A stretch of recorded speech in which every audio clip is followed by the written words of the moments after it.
ॐ सहना भवतु सहनो भुनक्तु सवीर्यं कर्वावहै तेजस्विनावधीतमस्तु मा विद्विषावहै। ॐ शांति शांति शांति। तो हम लोग कठोपनिषद पर विचार कर रहे हैं। इस विचार क्रम में हम लोगों ने द्वितीय अध्याय का विचार चल रहा है, ठीक है ना।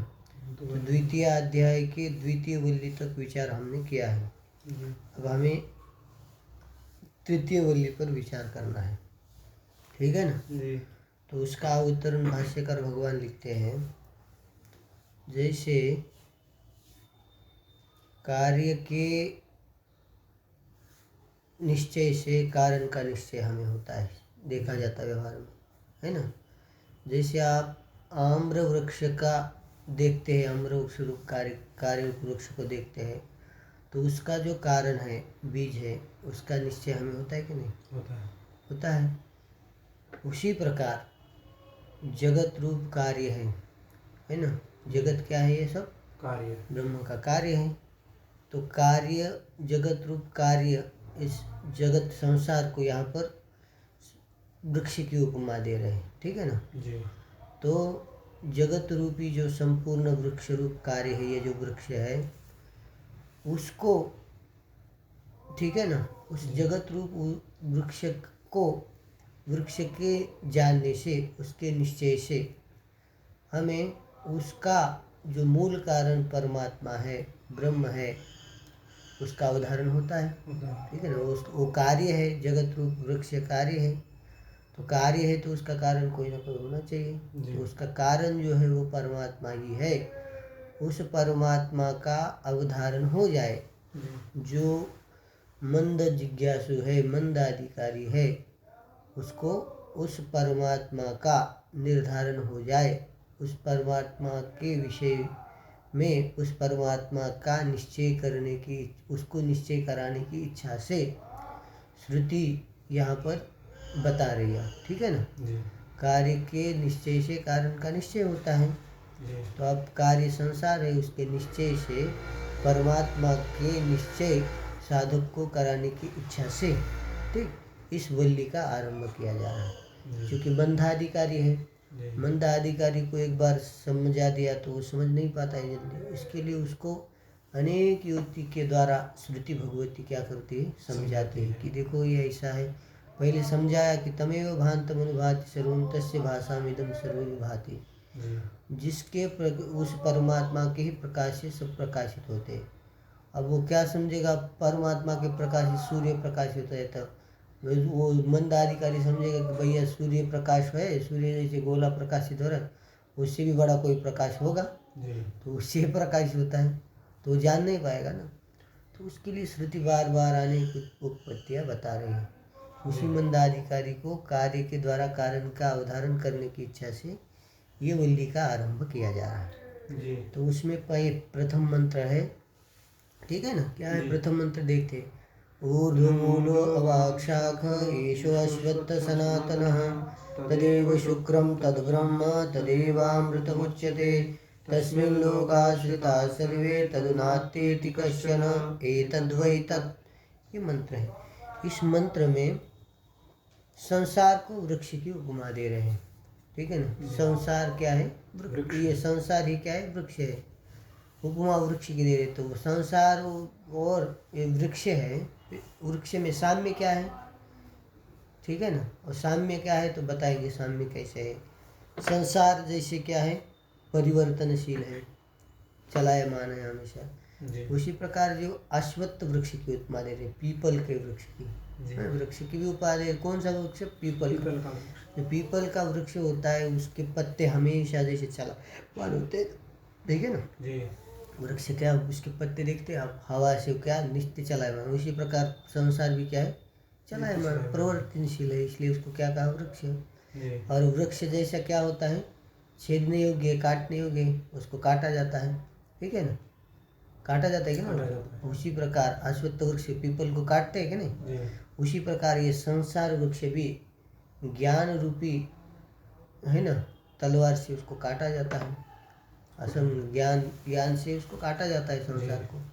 इसलिए क्या कहा जाए, यही साम्य है दोनों में, ठीक है ना? जी इसलिए संसार को क्या कहें, अश्वत्थ वृक्ष कह रहे हैं इसमें, ठीक है ना? जी देखिए अर्थ देखते, ऊर्ध्वमूलः अवाक्षाकः एष अश्वत्थ सनातनः तदेव शुक्रम तद्ब्रह्म तदेव अमृतम उच्यते तस्मिन् सर्वे लोकाः स्थिताः तदु कश्चन न अत्येति एतद् वै तत्। ठीक है ना? जी इस संसार का वर्णन कर रहे, कैसा है वो? ऊर्ध्वमूल, ऊर्ध्वमूल माने ऊर्ध्व है मूल जिसका, बहुरी समास कीजिए आप। ऊर्ध्व माने परमात्मा ही मूल है जिसका, अब ऊपर की ओर है जिसका मूल, माने ऊर्ध्व माने परमात्मा ही जिसका मूल है ना? एक समझा रहे, मतलब अब सामान्य वृक्ष देखते हैं हम, उसका मूल कहाँ होता है? जमीन में होता है। और इसका विपरीत है थोड़ा, इसका मूल क्या है? ऊपर की ओर, माने परमात्मा सबसे ऊपर है ना। तो ऊर्ध्व माने परमात्मा ही क्या है? इसका मूल है। क्या है? मूल है। और परमात्मा है मूल जिसका, ऐसा ऊर्ध्व मूल कौन हो जाएगा? वो संसार, ठीक है। और कैसा है? अवाक शाख, अवाक शाख माने इसकी जो शाखाएं है वो नीचे की ओर है, नीचे है जी। इसकी शाखा क्या है? तो वो शाखाएं कौन है? तो ये 7 भुवन, ठीक है ना जी। भूर्भुव जन तप, ये लोग जो है ये क्या है? शाखा है, इसकी शाखा है, ठीक है ना? यही शाखा है, यही क्या है? वहाँ, और वहाँ रहे वो शाखा है, वही घोंसले है वहाँ के। भुवन में, भुवन के अंतर्गत जो अन्य भी जो चीज़ें हैं, शहर आदि जो समझिए, घर आए, यही क्या है? घोंसले उसके अंदर। और घोंसले में रहने वाले हम लोग प्राणी हैं, हम लोगों ने ये बनाए, ठीक है ना। तो शाखा है मैंने अवाक शाखा, नीचे की ओर शाखा है इसकी, मैंने ये जो ब्रह्मा आदि का जो ये ब्रह्मा ने बनाए गए जो भुवन ये लोक है, वही क्या है? शाखा है सारी इसकी, ठीक है ना। ऐसा जो यह क्या है? अश्वत्थ है, अश्वत्थ वृक्ष के समान ये अश्वत्थ है, ठीक है ना जी। और कैसा है वो? सनातन है ना? सनातन, हाँ माने अनादि है वो कब पैदा हुआ है पता नहीं, संसार कब से है वो नहीं बता सकते, ठीक है ना। हम नहीं कह सकते कि संसार की उत्पत्ति अभी हुई तब हुई, वो क्या है? अनादिकाल से चला आ रहा है, ठीक है ना। इसलिए इसको क्या कहा? सनातन है। तदेव शुक्रम, वही जो इस संसार का जो मूल है वही क्या है? शुक्र माने ज्योतिष स्वरूप है, प्रकाश स्वरूप है, ठीक है ना। तद ब्रह्म, और वही क्या है? आपका ब्रह्म है। और वही क्या है? अमृत स्वरूप है, उसी को अमृत स्वरूप कहा जाता है। और उसको जानने पर लोग अमृत स्वरूप होते हैं, ठीक है। तस्मिन् सर्वे लोकाः श्रिताः, उसी आत्मा में ही सभी लोग क्या है? आश्रित है, स्थित है, ठीक है ना जी। क्यों? अध्यस्त पदार्थ कहाँ आश्रित होता है? अधिष्ठान में आश्रित। प्रपंच जो है ब्रह्म में अध्यस्त है, तो आश्रित कहाँ होगा? अधिष्ठान में आश्रित होगा, ठीक है ना। तस्मिन्, जैसे रज्जु में सर्प आश्रित होता है, रस्सी में ही सर्प रहते हैं ना। रस्सी का, सर्प का आश्रय कौन है? रस्सी है। उसी प्रकार इस प्रपंच का भी आश्रय क्या है? परमात्मा है। इसलिए कहा तस्मिन् सर्वे लोका, सभी जितने भी ब्रह्मांड लोग, हम सब लोग हैं, वो कहाँ आश्रित है? उसी परमात्मा में ही आश्रित है। तदु कश्चन नात्यति, उसका अतिक्रमण कोई नहीं कर सकता है। जैसे मृत्तिका का अतिक्रमण घट कर सकता है? मृत्तिका को छोड़कर घट रह सकता है कहीं? अतिक्रमण कर सकता है? नहीं कर सकता है। कार्य कोई भी हो, कारण का अतिक्रमण नहीं कर सकता है, ठीक है। नहीं, अतिक्रमण नहीं कर मतलब उससे भिन्न होकर अपनी सत्ता दिखा सकता है? कार्य जो है, घट जो है, कहे कि मैं एक मृत्तिका से भिन्न हूँ, मैं इससे अतिरिक्त हूँ, ऐसा कह सकता है? वो नहीं कर सकता। उसमें हो सकता है, ऐसे संभव है? मृत्तिका को छोड़कर वो नहीं रह सकता, ठीक है ना। उसी प्रकार कोई समझे कि परमात्मा से भिन्न मैं हूँ, है ना, ये नहीं हो सकता है। परमात्मा स्वरूप ही है सब कुछ, उसका अतिक्रमण कोई भी नहीं कर सकता है जी। समझ में आ रही बात? एतद् वही तत्, अरे वही ब्रह्म है, यह वही ब्रह्म है, इसको जानना चाहिए। उसको जानने पर मुक्त हो जाता है आदमी। आप कह रहे हैं कि जिसको जानने पर आप लोग मुक्त होते हैं, कहते आप जी। ऐसा जगत का मूल जो है वही ब्रह्म है, ऐसा कह रहे आप? कहाँ से बात कह रहे क्या आप? ये झूठी मूठी बात, चारवाक दर्शन चल रहा है हमारा अभी। कौन सा ब्रह्म है? कहाँ से? उस ब्रह्म से जानने पर कह रहे मुक्ति होती है, और ब्रह्म को जानने से क्या होता है? मुक्त हो। अब ब्रह्म ही कहाँ? चिड़िया कोई ब्रह्म है ही नहीं, तो उससे जानने से मुक्ति होती है, कहाँ से बात करें? अब ये जगत जो होता है वो आसत से ही होता है, आसत में ही लीन होता है जगत, आसत स्वरूप में है, तो आसत से ही उसकी उत्पत्ति होती है। कहाँ से ब्रह्म आ गया कहीं बीच में आपका? ये जगत आसत से ही निश्रित होता है, आसत से ही उत्पन्न होता है कहीं। तब ऐसा कहने वालों को उत्तर दे रहे तन्ना, ये ठीक नहीं है। ठीक है ना जी। क्या दूसरा श्लोक? हाँ जी, दूसरा श्लोक। अच्छा, तो इसका उत्तर दे रहे हम दूसरे मंत्र में, ठीक है ना जी। तो देखिए दूसरा मंत्र क्या है, देखते हैं। ठीक है ना जी। ये हाँ, यदिदं किंच जगत् सर्वं प्राण एजति निःसृतं महद्भयं वज्रमुद्यतं ययेतद्विदुरमृतास्ते भवन्ति। यदिदं किंच, ठीक है ना? ठीक, क्या है? हाँ, इदम यत् किंच जगत् सर्वं प्राणे निःसृतं एजति महद्भयम् उद्यन्तं वज्रं यः एतद् विदुः ते अमृताः भवन्ति। ये एतद् विदुः ते अमृता भवन्ति। लग गया ना?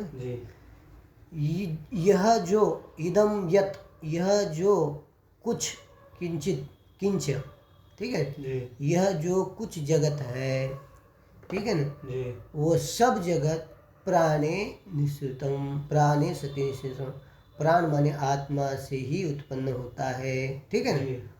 है ना?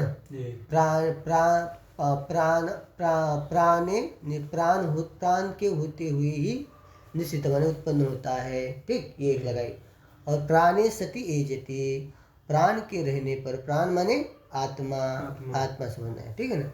आत्मा के रहने पर ही क्या करता है? ये चलायमान होता है। ठीक है ना? क्या करता है? प्रचलित होता है, चेष्टा करता है। जगत जो है आत्मा के होने पर ही ये शरीर आदि जो है वो चेष्टा करते हैं। आत्मा नहीं होगा तो कहाँ से चेष्टा करेंगे? तो आत्मा नहीं होगा तो चेष्टा नहीं हो सकती है। ठीक है ना?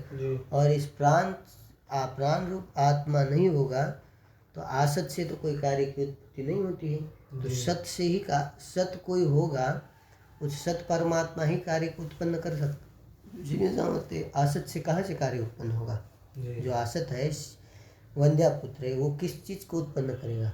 किस चीज? तो सत कोई परमात्मा वही तो उत्पन्न कर सकता है, और उसी के होने पर ही क्या हम सब में चेष्टा होती है। ठीक है ना?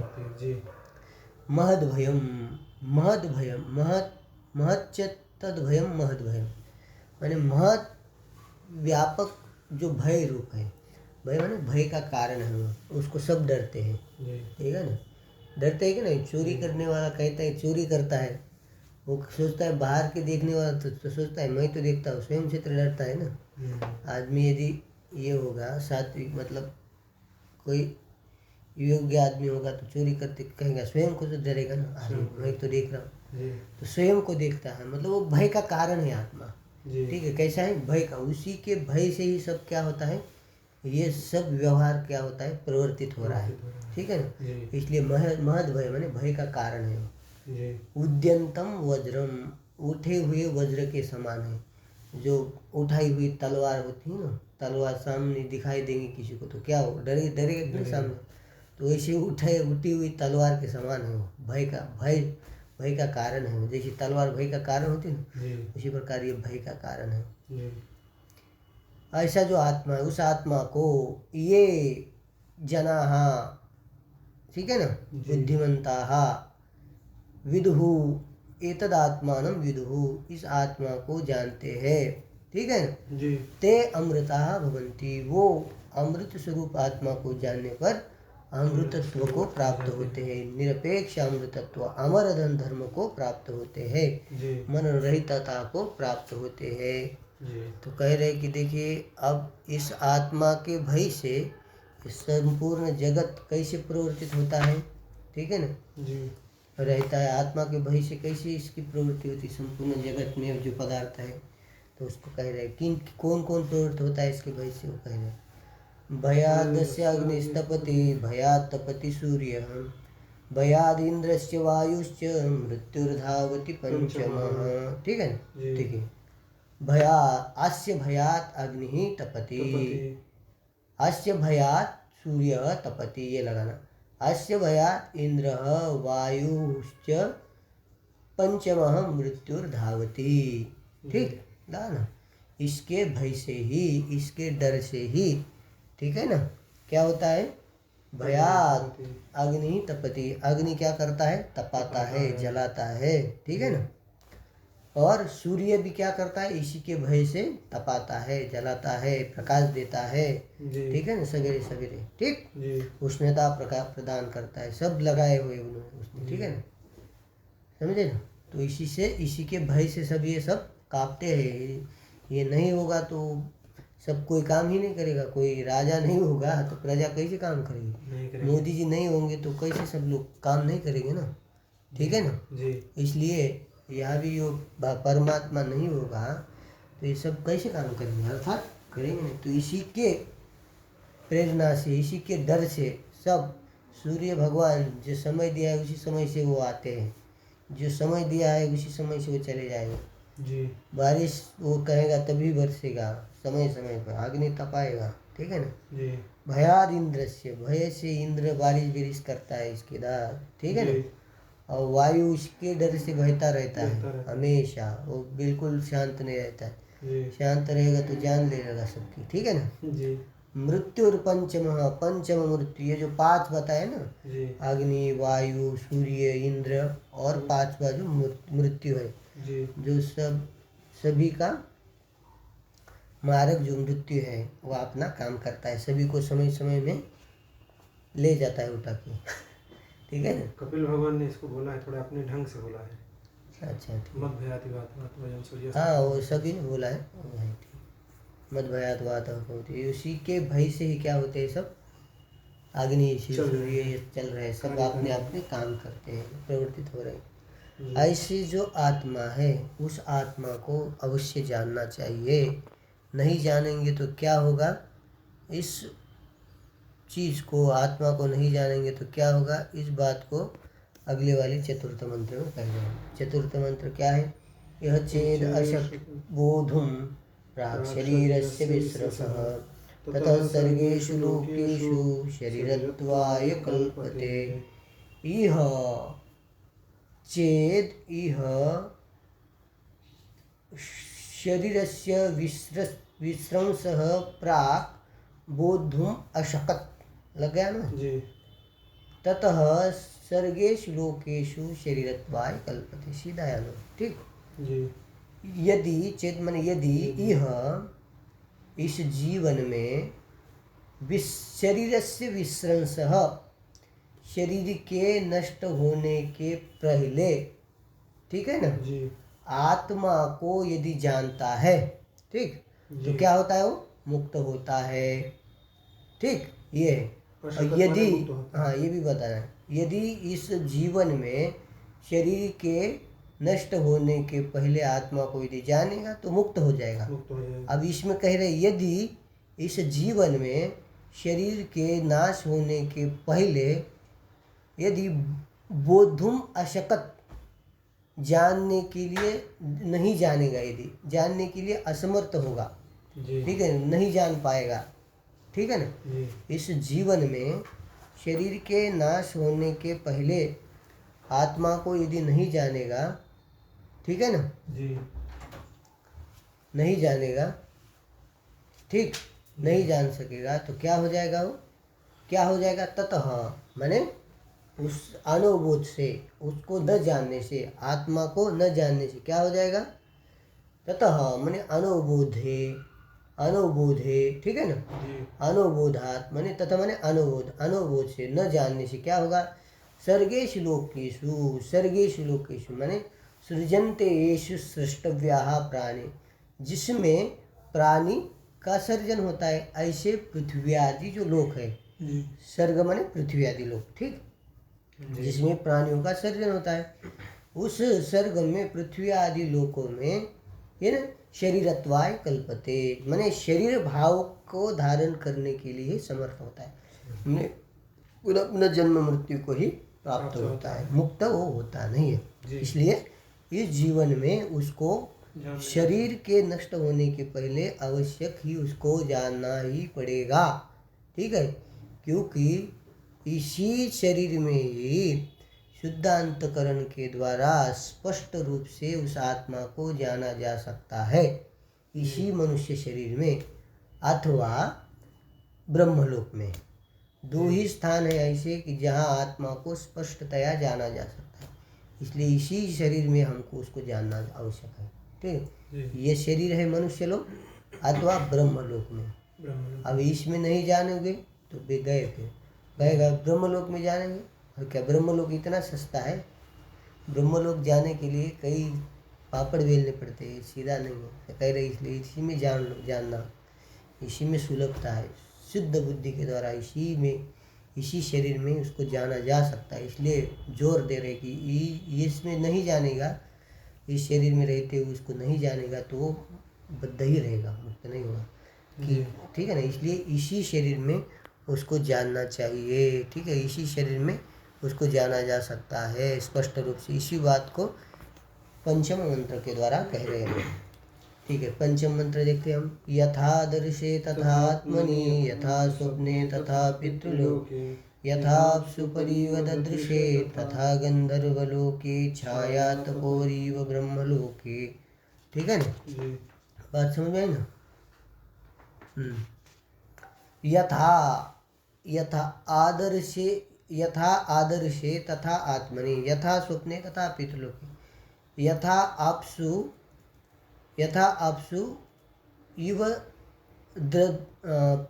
परिददृशे, ठीक है ना। जी हाँ, परिददृशे, परि का अन्वय ददृशे के साथ करना। जी यथा आपसु इव परिददृशे तथा गंधर्वलोके छाया तपयोः इव ब्रह्मलोके, ठीक है ना। जी देखिए यथा आदर्शे, ठीक, दे रहे जैसे आदर्श में, आदर्श माने आईना, जी दर्पण। दर्पण, आदर्श माने दर्पण में, वो दर्पण कैसा चाहिए, स्वच्छ दर्पण। स्वच्छ चाहिए। और तो स्वच्छ दर्पण में क्या होता है, हमारा चेहरा हमें एकदम क्या दिखता है, साफ दिखता है कि नहीं। जी उसी प्रकार तथा आत्मनि माने इस शुद्ध अंतकरण में, आत्मनि माने शुद्ध अंतकरण में आत्मा का स्पष्टतया भान होता है। स्पष्टतया क्या होती है, दर्शन होता है, प्रतीति होती है इसी जन्म में, ठीक है जी। यथा स्वप्ने तथा पितृलोके, जैसे स्वप्न में कह रहे, अविव्यक्त रूप से आत्मा का ज्ञान नहीं हो सकता है स्वप्न में, जी ठीक है ना। स्वप्न में जागृत वासना से विशिष्ट ही आत्मा वहाँ रहती है, जी तो उसका स्पष्टतया आत्मा का स्वप्न में क्या नहीं होता है, भान नहीं होता है।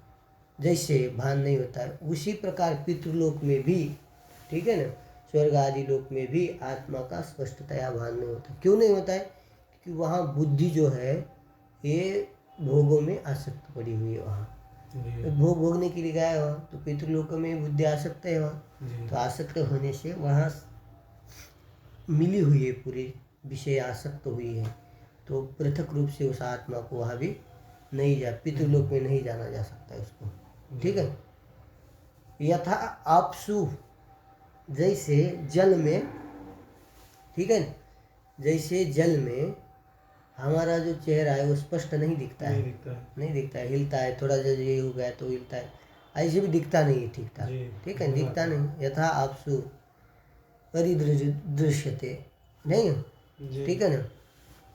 आप जैसे जल में हमारा चेहरा स्पष्ट रूप से नहीं दिखा जाता है, जैसे नहीं दिखा जाता है, तथा गंधर्व, उसी प्रकार गंधर्व लोक जो है उन लोकों में भी आत्मा का स्पष्ट रूप से ज्ञान नहीं होता, अव्यक्त रूप से, अभिभिन्न रूप से ज्ञान नहीं होता है, ठीक है ना जी। तथा गंधर्व लोक छाया तपोयोः इव ब्रह्मलोक, परंतु ब्रह्मलोक में कह रहे कैसे, छाया और आतप के समान, ठीक है ना। छाया छाया आपको एक है, छाया छाया दिख रही है अलग से, जी और आतप भिन्न भिन्न पृथक पृथक रूप से दिख रहे हैं कि ना। जी उसी प्रकार ब्रह्मलोक में ये दोनों पृथक रूप से, अत्यंत भिन्न भिन्न रूप से स्पष्टतया वहाँ पर आत्मा का दर्शन होता है, एक ब्रह्मलोक में और एक इस मनुष्य लोक में। इसलिए उस आत्मा को अवश्य रूप से जानना चाहिए। इस प्रकार से ये श्रुति कह रहे हैं। आगे की श्रुति हम लोग आगे अगली कक्षा में विचार करेंगे। तब तक जय श्री कृष्ण। ठीक। जी।